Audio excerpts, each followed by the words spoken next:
ছোট্ট রোহান সবে 6 বছরে পা দিয়েছে। সে খেতে খুব ভালোবাসে, সেই সাথে খেলতেও ভালোবাসে। তার সবচেয়ে প্রিয় খাবার চকলেট আইসক্রিম। একদিন বিকেলে মা তাকে পার্কে নিয়ে গেল। রোহানের বায়না চকলেট আইসক্রিম। মা একটি চকলেট আইসক্রিম রোহানকে কিনে দিলেন। রোহান তো বেজায় খুশি। সেই গাছের নিচে বসে আইসক্রিম খাচ্ছে, চোখ বন্ধ করে বলে, কি মজা, কি মজা। কিন্তু সেই গাছের ওপর ছিল এক দুষ্টু বানর। সে পার্কের চ্যাম্পিয়ন চোর। কার হাত থেকে খেলনা, কলা, এমনকি চশমাও কেড়ে নেওয়া যায়, থাকে সেই ধান্দায় সারাক্ষণ। আজ তার চোখ পড়েছে রোহানের আইসক্রিমের উপর। সেই গাছ থেকে লাফ দিয়ে এক ঝটকায় রোহানের হাত থেকে আইসক্রিম কেড়ে নিল আর গাছে চড়ে বসল। রোহান হোঁচট খেয়ে পড়ে গেল। উঠেই দেখে বানরবাবু গাছে বসে আইসক্রিম খাচ্ছে আর জিভ চাটছে।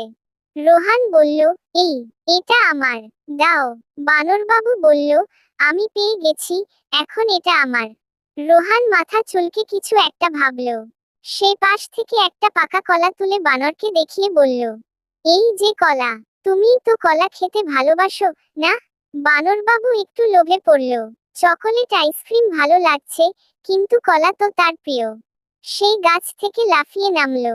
রোহান বলল, তাহলে বদল করি, আইসক্রিম দাও, এই নাও কলা। বানর খুশি হয়ে আইসক্রিম দিয়ে দিল আর কলা নিয়ে উধাও। কিন্তু সে জানতো না, রোহানের মা ইতিমধ্যেই আরেকটা আইসক্রিম কিনে এনে তার হাতে ধরিয়ে দিয়েছেন। রোহান দুই হাতে দুই মজা, একটা চকোলেট আইসক্রিম, একটা স্ট্রবেরি।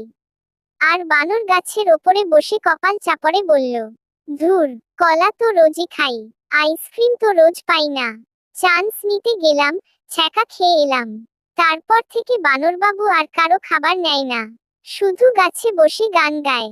চুরি করে মজা নাই, ছোট্ট ছেলের চালাকিতে হার মানলাম ওরে ভাই। আর রোহান, সে এখন আইসক্রিম খায় চোখ খোলা রেখে। যদি কখনো বানরবাবু আবার আসে, তবে সে তৈরি।